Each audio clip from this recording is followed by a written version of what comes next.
of this monologue from Sarah Cooper. You may know her. She's on Twitter and TikTok, of course, and has viral videos lip syncing the president doing various speeches and saying the dumb shit that he says and the weird off the wall shit that he says. I get the appeal of that, although, like I said earlier, Milli Vanilli got their Grammy taken away for that shit, and that's kind of, it's fucked up. Now she's getting a Netflix special. She was doing Jimmy Kimmel as a guest host. What her Netflix special is going to be, I don't know. I take it she's a comedian who does other things. I don't necessarily find the lip syncing to Trump to be. It seems a little pandering. I mean, I get it as far as it goes, but there's nothing really original or anything about it. She just has to like listen to his cadence and kind of get it, and then mouth words along to it.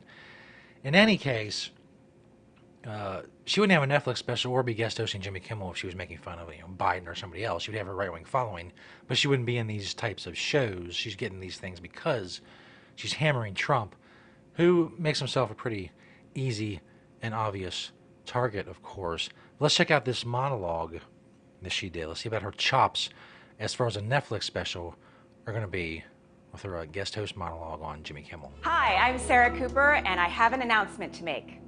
I am not going to be the next vice president of the United States. It was down to me and Kamala, but Joe wanted to go with someone who has experience. The good news is I now have the night free to guest host this show. If you don't know who I am, that's okay. I don't know who you are either, so we're even.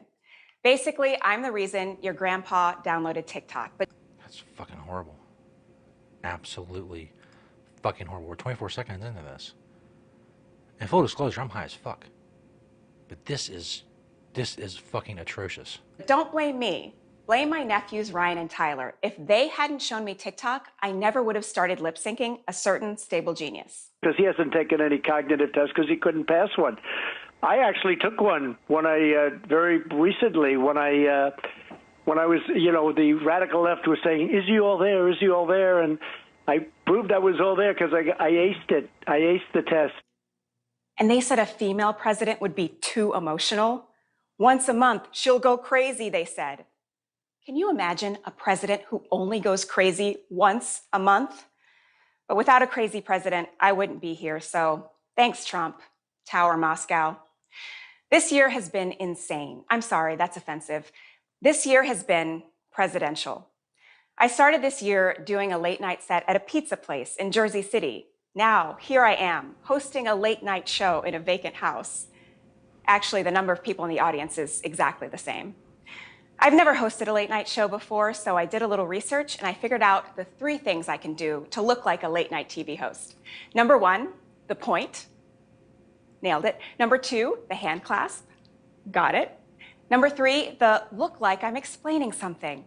Who's ready for a deep dive on voter suppression? I'm also excited because for the first time ever, I have my very own sidekick. Guillermo, how are you? I'm doing good, Sarah. So tell me, how does Jimmy usually relax before the show? I think he cried for a minute. Oh, great. I do that every day. Oh my God.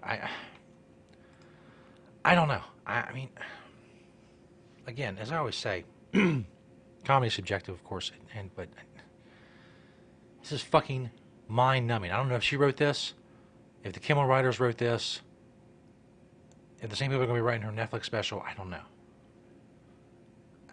It's brutal. We're 2 minutes in. Give us 6 minutes left. I don't know if I can do it. I've come a long way to be here tonight, emotionally and geographically. I was born in Jamaica. My whole family is Jamaican, and they always give me a hard time for being the least Jamaican member of the family. But I think it's their fault for naming me Sarah. Sarah Cooper sounds like a character on the OC who was written out in season 2, and it's like she moved into my body and gentrified my whole personality. When I was little... The OC. It's really current reference for the kids watching. The TikTok crowd. They're all running the fucking Google asking Alexa, what the fuck is the OC? My mom would cook this amazing Jamaican food, and I'd be like, Mom, this jerk chicken is like really spicy. And she'd say, Sierra, you know there are children around the world. All they get for dinner is bread and water. And I'd be like, Sierra. Maybe her name's Sierra, not Sarah at all. That actually sounds really good. If I could get a scone and a chai tea latte, Mom, that would be amazing. When I ran that joke by my mom, she said, Sierra, why you make me sound like I'm from Barbados? I'm still working on the accent. One stereotype about Jamaicans is that we all smoke weed, and I do sometimes smoke weed, but only because it was recommended to me as a stress reliever by Gwyneth Paltrow. Before doing comedy, I used to work. Jesus Christ. Jesus. H fucking Christ. This is brutal. Dude, she's going to do this for an hour. An hour on Netflix. And there's supposed to be some kind of guest interviews and shit that they're planning on. I don't know. They better be good. Better be fucking Barack Obama slamming a basketball off her head, or it's fucking lights out. Work at Google. That's where I get my whole TED Talk vibe. People always ask me if it was fun to work at Google, and it was fun. I knew I was having fun because they kept telling me how much fun I should have each quarter, or else I would be fired. They had fun names for everybody. Oh like the older Googlers are called Greyglers, and the new Googlers are called Nooglers. They had some trouble coming up with a name for the black Googlers, though, so finally they decided to just call them David and Sean. They didn't realize I was black. I think they thought I was Indian because they kept promoting me. I ran that joke by my dad, and he said, Sierra, you are Indian. You're from the West Indies. I sounded German that time. I'll stop. That was kind of funny. Their accent for her mom and her dad are the same. I heard this rumor that the software engineers at Google are so proud of working there that they have sex with their badges on. That's a joke. They do not have sex. Is it? My husband hates that joke because he's a software engineer at Google. And now he's married, so he's really not having any sex. I met my husband at work. He kept asking me out. Another very current joke. No sex in marriage joke. References are fucking razor sharp. And I kept saying no. But then he said he had tickets to see Louis C.K., who was my favorite comedian at the time. And I couldn't say no to that. No one can say no to Louis C.K. That's kind of his whole brand. Like many of you, my husband and I have been working from home over the past few months. He's on video conference calls all day, and we're all in a lot of meetings, so I thought I'd give you all some of my favorite tricks to look smart in meetings. Like one of the tricks is to translate percentages into fractions. So if someone says, 25% of our customers bought this shirt, you can say, oh, about 1 in 4, and make a little note of it, and people will be super impressed with your quick math skills. Will they? Another one is just to ask, will this scale? No matter what it is, just ask if it's going to scale. No one even knows what that means, but it's a great catch-all question, and it definitely makes you look smart. But my favorite trick is just to ask the presenter to go back one slide. So if someone's giving a presentation, just stop them and go, I'm sorry, could you just go back one slide, please? This is giving me a headache. It is literally giving me a headache. At that moment, all your coworkers will think you're going to brilliantly point out something on that slide that they all missed. But you can kind of just look at the slide for a few moments and go, huh. Okay, we can move on. Total power move. You know Donald Trump uses that trick all the time. He does. I've gotten deep inside Donald Trump's head, and let me tell you, it is lonely in there. It's just me and a person, woman, man, camera, TV. Oh, and a bucket of chicken. But you know what? I'm sick of talking about Trump.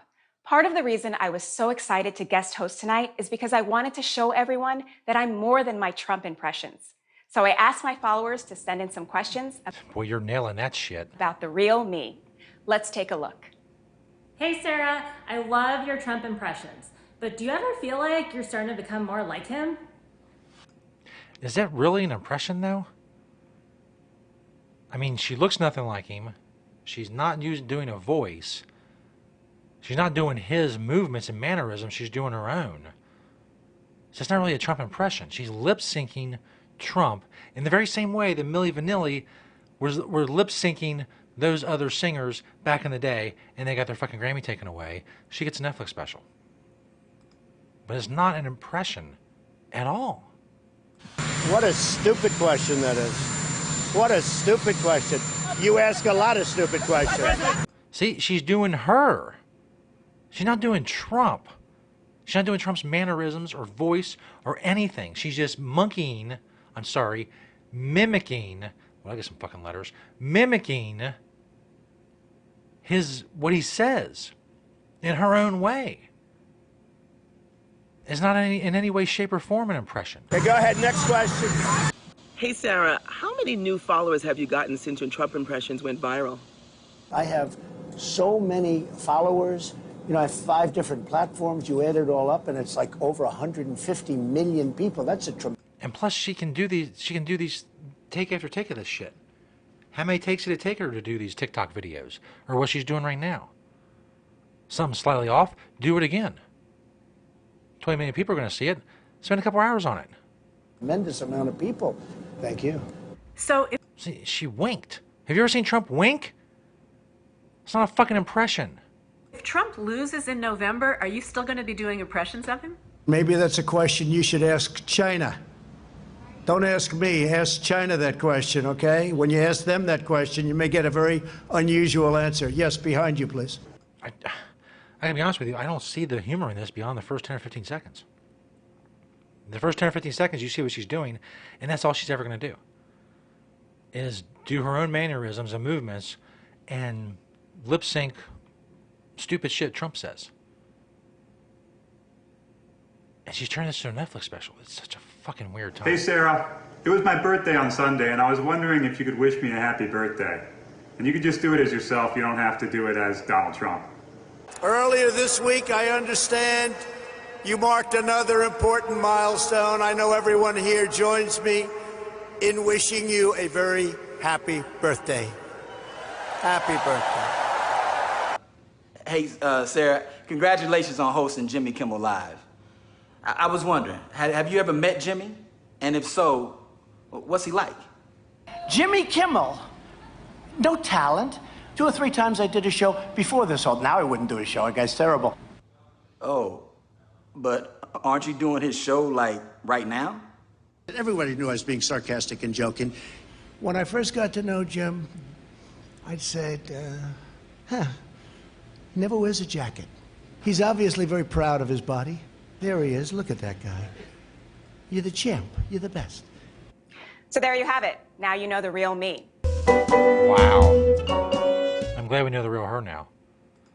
Jesus Christ. I can't imagine what that special is going to be.